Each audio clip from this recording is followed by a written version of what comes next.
Hello अस्सलाम वालेकुम जी। मेरा नाम अली एजाज़ है और मैं लाइसेंस्ड इमिग्रेशन एडवाइज़र हूँ। न्यूजीलैंड में बेस्ड हूँ। अ, बहुत ज़्यादा क्यूरीज आ रही हैं फ्रॉम पाकिस्तान, स्पेशली प्रोफेशनल्स की, apart from the queries which are being received from the gulf region, Kuwait से, सऊदी अरेबिया से, यूएई से, जिसमें प्रोफेशनल लोग रब्ता कर रहे हैं और उनका पहला क्वेश्चन ये होता है कि हमें वर्क वीज़ा चाहिए। तो प्रॉब्लम ये है कि वर्क वीज़ा न्यूजीलैंड का तब मिलता है जब आपके पास जॉब ऑफ़र हो। ऑन द फ्लिप साइड, अगर आपके पास जॉब ऑफ़र नहीं है तो वर्क वीज़ा नहीं मिलता।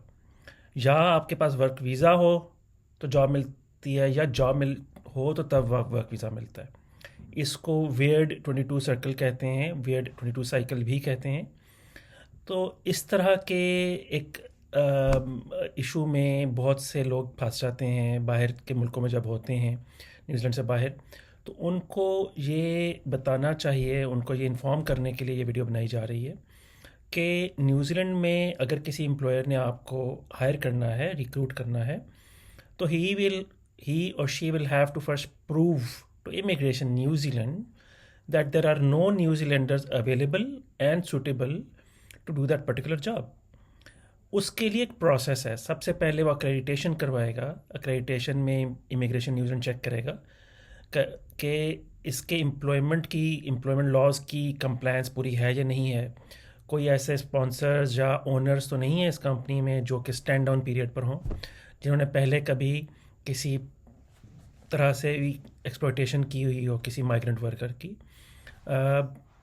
कभी किसी लॉ की उन्होंने पर्सनल लेवल पर भी कभी कोई उनके पास उनकी कंप्लायंस पूरी हो और इमिग्रेशन के पास उनकी कोई एडवर्स इंफॉर्मेशन ना हो। एक चीज़ ये वो चेक करते हैं इमिग्रेशन। दूसरी चीज़ वो एम्प्लॉयमेंट लॉज के हवाले से चेक करते हैं कि जो स्पॉन्सर्स हैं, जो ओनर्स हैं, उनकी compliance to employment laws of New Zealand वो पूरी हो रही है या नहीं हो रही रिक्वायरमेंट्स। अगर कोई भी उसमें प्रॉब्लमेटिक स्पॉन्सर होगा या ओनर होगा तो इमिग्रेशन न्यूजीलैंड उसको अक्रेडिटेशन या तो देगी नहीं या उसमें क्वेश्चंस खड़े करेगी।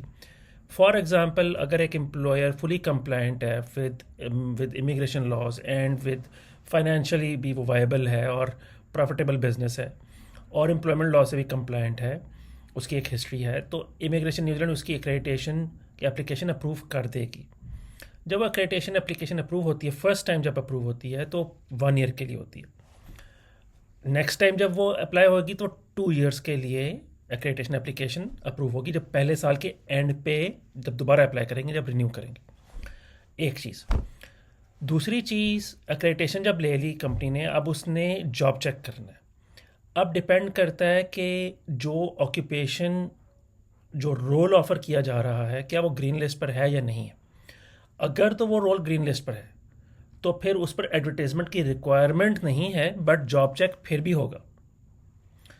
अगर ग्रीन लिस्ट पर है या नहीं है और वो एम्प्लॉयर चाहता है कि भाई न्यूजीलैंड से ही बंदा मुझे मिल जाए, तो वो अब डिपेंड करता है कि वो रोल एंस्को स्किल लेवल 1, 2, 3 पर है या 4 और 5 पर है। एंस्को स्किल 4 और 5 जो हैं, ये दो लेवल्स ऐसे हैं जो कि अनस्किल्ड में गर्दाने जाते हैं, और जो एंस्को स्किल लेवल्स 1, 2, 3 हैं वो स्किल्ड रोल्स माने जाते हैं। इसमें फिर एम्प्लॉयर को अगर रोल एंस्को स्किल लेवल 1, 2, 3 है तो 14 डेज़ की एडवर्टाइजमेंट चाहिए होगी, और अगर 4 और 5 है तो उसके लिए 21 डेज़ की एडवर्टाइजमेंट रिक्वायरमेंट होगी।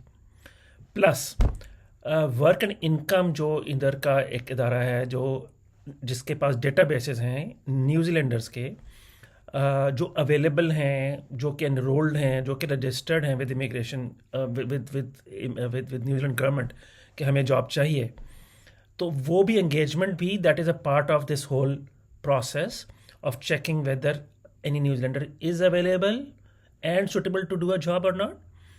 इसलिए ये भी चीज़ उस प्रोसेस का हिस्सा है। फॉर एग्ज़ाम्पल, एम्प्लॉयर ने एडवर्टाइज़ किया और उसको कोई बंदा नहीं मिला लोकल मार्केट में से, और एडवर्टीजमेंट उसने की थी, और वो जब एडवर्टीजमेंट कंप्लीट होगी तो उसने जॉब चेक अप्लाई किया। फिर इमिग्रेशन न्यूजीलैंड उससे ये पूछेगा कि भाई आपने क्या रिक्रूटमेंट का प्रोसेस फॉलो किया था, क्या आपने जितने न्यूजीलैंडर्स आए थे आपके पास, जिनकी लीड्स आई थी आपके पास, जिन्होंने अप्लाई किया था आपके एडवर्टीजमेंट के जवाब में या ईमेल्स आई थी, उनको आपने क्या कॉल किया, उनको इंटरव्यू किया या नहीं किया, उनकी लोकेशंस क्या थी, and so fourth, multiple questions.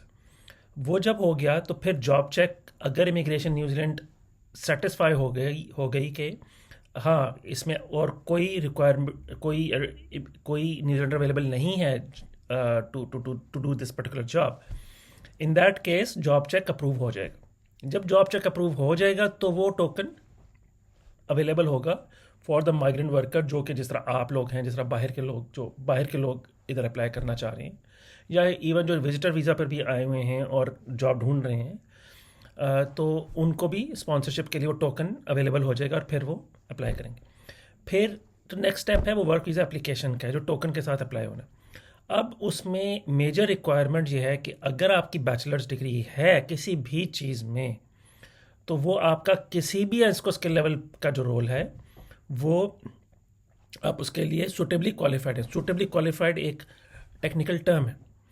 अब जब आप सुटेबली क्वालिफाइड हैं तो उसमें वो देखेंगे कि भाई आपकी पुरानी कोई कंप्लायंस का प्रॉब्लम तो नहीं है, कोई हेल्थ का, कैरेक्टर का, कोई फॉल्स एंड मिसलीडिंग इन्फॉर्मेशन तो आपने कभी पहले नहीं दी हुई, कोई पहले डिक्लाइंस हैं या नहीं है दूसरे मुल्कों के, अगर कोई डिक्लाइंस हैं तो उनकी क्या वजूहत थी, अगर डिक्लाइंस नहीं है तो बेहतर बात है, बेहतरीन बात है, ये चीज़ होगी। और इसके साथ जब वो वर्क वीज़ा अप्लाई होता है तो वो फिर डॉक्यूमेंट्स की वेरिफिकेशन भी होती है, ख़ासतौर पर पाकिस्तानी इसकी बहुत ज़्यादा होती है। अच्छा, ये चीज़ हो गई, ये प्रोसेस बहुत ज़रूरी है लोगों को पता होना, so that they know what the ground realities are before coming here, number one. और इसके जो इश्यूज़ हैं इस प्रोसेस में एंटर होने के जो मसले हैं, मैं आपको वो भी बता देता हूँ। न्यूजीलैंड का एम्प्लॉयर ये चाहता है कि उसके पास कोई भी माइग्रेंट वर्कर हो जो अप्लाई करे, वो उसका वीज़ा लगने के चांसेस हों 100% या 90% या वट एवर। ये ना हो कि वो ये चाहता है एम्प्लॉयर, एक और उसका माइंड सेट है कि भाई आज मैं अगर इसको इंटरव्यू कर रहा हूँ और मैं इसको आज अगर ऑफर देता हूँ तो कल या परसों से जॉब स्टार्ट कर दे। अब जो लोग बाहर से अप्लाई करते हैं उनके पास वर्क वीज़ा तो होता नहीं, जब वर्क वीज़ा नहीं होता तो वर्क राइट्स नहीं होते, और वो उनके प्रोसेस के अंदर बहुत सारी अनसर्टेनिटी होती है। उस अनसर्टेनिटी से बचने के लिए एम्प्लॉयर की कोशिश ये होती है कि वो locally available talent, either New Zealander हो या माइग्रेंट वर्कर हो, उसको वो हायर करे, ताकि जल्दी से जल्दी, क्योंकि उसकी भी एक और इशू भी है कि जो ऑन शोर लोग हैं, अगर वो वर्क वीज़ा अप्लाई करेंगे और इमिग्रेशन को कोई क्वेश्चन करना होगा, या अगर वो सेटिस्फाइड नहीं होगी इमिग्रेशन ऑफिसर जो है, तो वो ही और she is liable to ask those particular questions of the applicant since he is on shore. ये ऑन शोर की रिक्वायरमेंट है, लाइबल है। अगर जो ऑफ शोर में होते हैं लोग, उसमें immigration New Zealand is not liable to ask any questions. If they are not satisfied with any particular candidate, they can right away decline that application. ये भी एक अनदर एस्पेक्ट।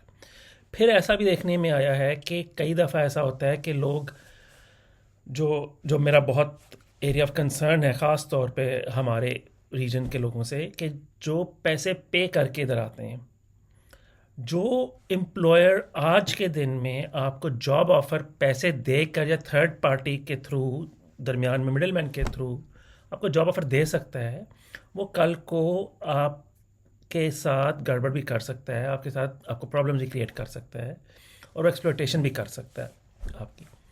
ये चीज़ समझने वाली है। हम समझ लेते हैं कि भाई ठीक है, पाकिस्तान में हो या यूएई में हो या सऊदी अरेबिया में हो, कई कंसल्टेंसी एजेंट्स बैठे हुए हैं जो कि पैसे लेके और काम करवा देते हैं, जो वर्क वीज़ा के लिए काम करवा देते हैं, बट उनको ये नहीं पता होता, जो एजेंट है उसको या कंसल्टेंट है दरमियान में, उसको ये बिल्कुल उसको ये परवाह नहीं है कि आपके बाद में क्या होता है। आपने एक बार जो कागज़ दे दिए वो इमिग्रेशन के पास चले गए, और उसमें बहुत दफ़ा देखा गया है कि कागज़ जो लगाए जाते हैं वो एजेंट खुद लगाता है, और जो एप्लीकेंट है उसको पता भी नहीं होता कि कौन से कागज़ लगाएंगे। ये बहुत इंपॉर्टेंट बात है। और जब नेक्स्ट टाइम एप्लीकेशन डालता है तो वो फिर किसी और डायरेक्शन में एप्लीकेशन जाने का इस्तेमाल रहता है। और 2024 के मिड तक इमिग्रेशन न्यूजीलैंड की ऐसी मेंटालिटी थी, तो ये एक्सेप्ट कर लेते थे कि ठीक है, अगर एक क्लाइंट से एक माइग्रेंट वर्कर ये कह रहा है, एप्लीकेंट कह रहा है कि यार मुझे नहीं पता एजेंट ने मेरे एप्लीकेशन के साथ क्या डॉक्यूमेंट्स लगाए, तो इमिग्रेशन न्यूजीलैंड उसमें उसको थोड़ी सी लेवरेज देता था या देती थी। अब इमिग्रेशन न्यूजीलैंड मिड 2024 से तकरीबन से जून जुलाई से लेवरेज नहीं देते। वो कहते हैं जी जो कागज़ आपकी एप्लीकेशन के ओरिजिनल एक्चुअल एप्लीकेशन के साथ लगे थे या जो आपने अभी लगाए हैं, ये हमें नहीं पता, आपने आपकी मर्ज़ी से लगे हैं और आपकी अप्रूवल से लगे हैं, ये आपकी एप्लीकेशन है, you are responsible for your own application. और बात इनकी सही है। इसकी बेस पर ये फॉल्स एंड मिसलीडिंग इन्फॉर्मेशन लगा के कोई भी एप्लीकेशन डिक्लाइन कर सकते हैं। और एक दफ़ा फॉल्स एंड मिसलीडिंग इन्फॉर्मेशन का प्रॉब्लम बन गया, बेशक वो किसी भी temporary entry class visa application के साथ हो, तो वो आपकी हिस्ट्री में, इमिग्रेशन हिस्ट्री में हमेशा साथ चलेगा। सो मच सो कि वो पीआर की एप्लीकेशन तक भी साथ चलेगा। आपका आज विजिटर वीज़ा हुआ, फिर आपने स्टूडेंट वीज़ा डाला, फिर आपने वर्क वीज़ा डाला, फिर एक कोई और वर्क वीज़ा डाल दिया या रेजिडेंस डाल दी, फिर आपने पीआर डाली, तो ये शुरू में अगर फॉल्स एंड मिसलीडिंग इन्फॉर्मेशन का क्वेश्चन उन्होंने पूछा तो आखिरी पीआर की एप्लीकेशन में भी पूछेंगे वो। ये इतना ही क्रिटिकल है। इसलिए getting things right for the first time and getting it done through a licensed immigration advisor who has got no compliance issues, has got no disciplinary problems in his track record. This is very, very important. Not only choosing a licensed immigration advisor कि आपने अगर सिर्फ choose कर लिया कि licensed immigration advisor ही डाले तो वो तो बहुत अच्छी बात है, बट उससे भी ज़्यादा इंपॉर्टेंट बात यह है कि ऐसा licensed immigration advisor डाले कि जिसके कैरेक्टर पर आज तक कोई सवाल नहीं उठाया गया। एग्जाम्पल इसकी मैं देता हूँ कि आज मैं अगर झूठ बोलता हूँ और मैं पकड़ा जाता हूँ, फॉर एग्जाम्पल पकड़ा जाता हूँ, तो कल को मेरी क्रेडिबिलिटी क्या रह जाएगी? मेरी credibility as a license immigration adviser ख़त्म हो जाएगी और वो डॉक्यूमेंट हो जाती है। अगर मैंने किया है, मैं पकड़ा नहीं गया, फिर एक अलग बात मगर अगर मैं पकड़ा भी गया हूँ तो वो तो बहुत ही ख़तरनाक बात। और ऐसा भी होता है कि हमारा हर साल ऑडिट होता है एज लाइसेंस इमिग्रेशन एडवाइजर्स, तो यू नीड टू नो कि जिसके साथ आप बात कर रहे हैं, ये आप कॉल करते हैं LIA को, लाइसेंस इमिग्रेशन एडवाइज़र को, तो क्या वो कॉल कौन उठाता है उसकी? अगर वो खुद उठाता है तो इसका मतलब ये है कि क्लाइंट फेसिंग वही है। अगर उसके लिए कॉल आपने इमिग्रेशन एडवाइज़र को की है, पैसे आप इमिग्रेशन एडवाइज़र की एडवाइस के दे रहे हैं, लाइसेंस इमिग्रेशन एडवाइज़र की एडवाइस के दे रहे हैं और आपको LIA लाइसेंस इमिग्रेशन एडवाइज़र बात ही नहीं करता, जब गायब रहता है या वो अपने एडमिन स्टाफ से बात करवा देता है, तो that is a red flag, that is a red flag. तो इसलिए playing very smartly is very important और intelligently is very important. Common sense इस्तेमाल करके अपना एडवाइज़र चूज़ करें और कभी झूठ का सहारा नहीं लें। मेरा ये तजर्बा है कि जो चीज़ झूठ की बेस पर होती है वो आगे सस्टेनेबल नहीं होती, और ये हमारा दीन भी हमें सिखाता है। तो इसलिए चीज़ों को फेस वैल्यू पे लेके चलें। जो चीज़ है क्वेश्चन करना है, एडवाइज़र कोई भी चूज़ करें, मुझे चूज़ करें, किसी और को चूज़ करें, make sure to email the adviser every time you have a question, ताकि डॉक्यूमेंटेड हो, ब्लैक एंड वाइट में हो, आपके पास प्रूफ हो कि हमने ये एडवाइस मांगी थी और इसने ये एडवाइस दी थी। उसके पास भी भागने का कोई चांस ना हो और आपके पास भी आप सेफ गार्डेड रहें, क्योंकि लाइसेंस्ड इमिग्रेशन एडवाइज़र का जो एक वो है, एक टैग लाइन है, वो है license professional is equals to protected migrants. आप माइग्रेंट वर्कर हैं या जो आपके दोस्त, कजन्स, लेफ्ट राइट जो बाहर हैं, जो अप्लाई करना चाह रहे हैं न्यूजीलैंड में, वो they are migrant workers. This is very important to understand the difference between good and bad, good and very good, good and bad. और ये चीज़ें हमें यहाँ पे रह के कंप्लायंस विद द लॉ हमें समझ आती हैं और हमें समझनी चाहिए और हमें लोगों को भी बताना चाहिए। ये जो प्रोसेस जो मैंने एक्रेडिटेशन, जॉब चेक और एक्रेडिटेड एम्प्लॉयर वर्क वीज़ा का बताया है, ये आप ये वीडियो लोगों के साथ शेयर करें ताकि लोगों को पता लगे कि ये प्रॉब्लम है। अच्छा, अब सोल्यूशन की तरफ आते हैं। इसका सोल्यूशन ये है कि अनलेस एंड अनटिल आपका कज़न, भाई, लेफ़्ट राइट या आप खुद बहुत ज़्यादा वेल क्वालिफाइड हैं, एकम्प्लिश प्रोफेशनल हैं मिडल ईस्ट में, पाकिस्तान में, और आप टेक्निकली साउंड हैं, आपकी इंटरनेशनल सर्टिफिकेशंस हुई हुई हैं, इंटरनेशनली आप रिकग्नाइज्ड हैं, तो उस केस में, और प्लस ये कि आपकी ऑक्यूपेशन भी ऐसी हो जिसमें आप एम्प्लॉयर की रिक्वायरमेंट्स भी मीट कर रहे हों और आपकी रिकग्नाइज्ड सारी चीज़ें हों, तो फिर तो आपका चांस बनता है, न्यूजीलैंड का एम्प्लॉयर आपको हो सकता है। आप सीक पर अप्लाई करें, इंडीड पर करें, ट्रेडमी पर करें, जॉब स्पेस पर करें, लिंक्डइन पर करें, अपने कॉन्टैक्ट्स को यूज़ करके अप्लाई करें, बेशक करें, इसमें कोई हर्ज नहीं है, मगर पैसे ना दें किसी को। ये बहुत इंपॉर्टेंट बात है, क्योंकि पैसे देकर जॉब लेना that is a crime, that is in itself a crime, क्योंकि आप इनेबलर हैं, ठीक है, और आप बाद में एक्सप्लॉयट भी हो सकते हैं, और 80-85% चांस है कि आप एक्सप्लॉयट होंगे, क्योंकि आपका जो फुट होल्ड है वो स्ट्रांग नहीं है। सही है, आगे चलते हैं। इसका सलूशन क्या है कि आपने अप्लाई किया जॉब्स के लिए, आपको 6 महीने, साल नहीं मिली, या जो भी टाइम है, या आप कहते हैं कि भाई मुझे कोई और सलूशन दें जल्दी का। फिर हम उस तरफ आते हैं कि ठीक है, आप अगर सिंगल हैं या मैरिड हैं, तो फिर हम आपकी असेसमेंट्स करेंगे, देखेंगे कि भाई कहाँ पे आपका चांस ज़्यादा बनता है, किसको प्रिंसिपल एप्लीकेंट बनाएं, किसकी कंप्लायंस ज़्यादा बेहतर है, किसकी ज़्यादा सेलेबल स्किल्स हैं न्यूजीलैंड के मार्केट के, जॉब मार्केट के हिसाब से, क्योंकि New Zealand job market is not comparable. Pakistan की job market is not comparable to New Zealand job market, comparable labour market नहीं है ये। हाँ, यूके की कंपेरेबल लेबर मार्केट है, ऑस्ट्रेलिया की है, यूएसए, ऑस्ट्रेलिया, कनाडा की है, इवन हांगकॉन्ग की है, सिंगापुर की भी है, तो डेफिनेशन है कंपेरेबल लेबर मार्केट की। इसलिए यू नीड टू नो कि आप कहाँ पे खड़े हुए हैं, और आप एक ऐसे एडवाइज़र से बात करें जिसको ग्राउंड रियलिटीज़ का पता हो, जिसको जॉब मार्केट का पता हो, जिसको ये पता हो सीवी कैसे बनाना है, जिसको ये पता हो कि कवर लेटर कैसे बनाना है, जिसके कॉन्टैक्ट्स हो मार्केट में, जिसको 4 लोग जानते हों और अच्छा जानते हों। गूगल करें, नाम गूगल करें। फिर एक और जो फाइनल चीज़ मैं बताना ये चाह रहा था कि जब हम असेसमेंट करते हैं तो उसमें देखते हैं कि दोनों में से, अगर मैरिड कपल है तो दोनों में से किसकी स्किल ज़्यादा सेलेबल हैं, वो जब हम देखते हैं, और फिर हम उसको, जिसकी ज़्यादा सेलेबल है या जिसका चांस ज़्यादा बनता है, हम उसको कहते हैं कि भाई आप इस तरीके से न्यूजीलैंड में पहुंच सकते हैं। ज़्यादातर चांस, मेरा जो आजकल मेरी एडवाइस होती है, क्योंकि student visa is a very good pathway to an open work visa. For example, bachelors किया हुआ है कंप्यूटर साइंस में या आईटी में या इंजीनियरिंग में, तो वो डायरेक्टली मास्टर्स में आ सकता है। अगर वो रेलेवेंट डिग्री है तो आराम से वो 1 साल के मास्टर्स में आएगा, 1 साल का मास्टर्स करेगा, 3 ईयर्स का पोस्ट स्टडी वर्क वीज़ा मिलेगा, और वो ग्रीन लिस्ट पर भी पाथवे टू रेजिडेंस हो सकता है, और स्किल्ड माइग्रेंट कैटेगरी के थ्रू भी हो सकता है। ओपन वर्क वीज़ा मिलेगा स्पाउस को, अगर वो प्रॉपरली डॉक्यूमेंट होती है एप्लीकेशन। वर्क वीज़ा के लिए रिक्वायरमेंट्स मीट करनी पड़ती हैं एज अ पार्टनर, और बच्चों की एजुकेशन स्टेट स्कूल में फ्री होती है। और फिर अगर दोनों क्वालिफाइड हों तो the chances of one of them getting into a skilled role, जो कि अब 18 अगस्त से चेंज हो रहा है मीडियन वेज रेट, तो वो chances of getting into a skilled role बढ़ जाते हैं, प्रोबेबिलिटी ऑफ सक्सेस बढ़ जाती है। फिर बच्चों की जो एजुकेशन जहाँ के स्कूल्स में हो रही है, वो आप देखें कि आप कितनी कॉस्ट बचा रहे हैं।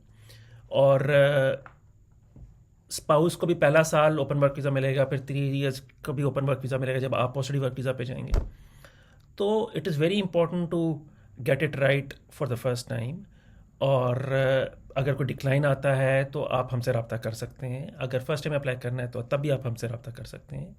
पेरेंट्स को बुलाना है, पार्टनर को बुलाना है, बच्चों के वीज़ास करने हैं, स्टूडेंट वीज़ा डिक्लाइन हो गया है, विजिटर वीज़ा डिक्लाइन हो गया है, वीओसी वेरिएशन ऑफ कंडीशंस डालना है, accreditation for New Zealand based companies है वो आपने करवानी है, जॉब चेक करवाना है, किसी भी किस्म की सेक्शन 61 डालना है, ओवरस्टेयर हो गया है, अनलॉफुल हो गए हैं, कुछ भी है, मैं और मेरी team, they are fully qualified and we are very very confident of handling any complicated case. हम मिनिस्ट्रियल इंटरवेंशन में भी जाते हैं, सेक्शन 61 भी है। और बहुत सारे मेरे जो स्टूडेंट वीज़ा केसेस हैं, 80% केसेस मैं डिक्लाइन केसेस ही ले रहा हूँ। मार्केट में डिक्लाइन केसेस बहुत आ रहा है। पाकिस्तानी कंसल्टेंट्स का नाम मैं नहीं लूँगा, कराची से, लाहौर से, फैसलाबाद से, और हम उनको अल्हम्दुलिल्लाह अप्रूव करवा रहे हैं। मेरा बैकग्राउंड फाइनेंस का है, बैंकिंग का बैकग्राउंड है, और 90% इसका जो डिक्लाइंस है मार्केट में स्टूडेंट वीज़ा की खास तौर पे, वो फाइनेंशियल्स के ऊपर हैं और बाकी बोनाफाइड्स पर है। तो it is very important to set the record straight, और इंफॉर्मेशन कंप्लीट लेकर अप्लाई करें, और अच्छे लोगों के थ्रू अप्लाई करें, अच्छी रिप्यूट वाले लोगों के थ्रू अप्लाई करें। किसी भी शेडी किस्म की काम में ना जाएं, पैसे ना किसी को पकड़ाएं अपने। बड़ी मुश्किल से पैसे कमाए जाते हैं, और जब वो ज़ाया होते हैं तो बहुत तकलीफ़ होती है। हमें सुनकर बहुत तकलीफ़ होती है कि भाई अब किसी का एक्सप्लॉयटेशन के बहुत 4-5 केसेस इस वक्त मेरे पास टेबल पर पड़े हुए हैं, जिनके बारे में मुझे पूछा जा रहा है कि भाई आप, हाँ, आप क्या सोल्यूशन दे सकते हैं इसका। तो कहने का मतलब यह है कि सही रास्ते, लीगल रास्ते अपनाएं, लोगों की हेल्प करें, और आपकी डेफिनेटली फिर लोग आपकी हेल्प करेंगे। जिस तरह कहते हैं what goes around comes around. मेरे से आप रब्ता कर सकते हैं इस नंबर पर, इस ईमेल एड्रेस पे, अभी आपकी स्क्रीन पे शो हो जाएगा। मेरा नाम अली अयाज है, लाइसेंस मेरे adviser for the last 10 years अल्हम्दुलिल्लाह। और आप हमसे रब्ता कर सकते हैं, and we are very happy to help you in your immigration, work visa, student visa, visitor visa applications. Very happy to help. Thank you very much. Have a nice day. Bye. Allah Hafiz.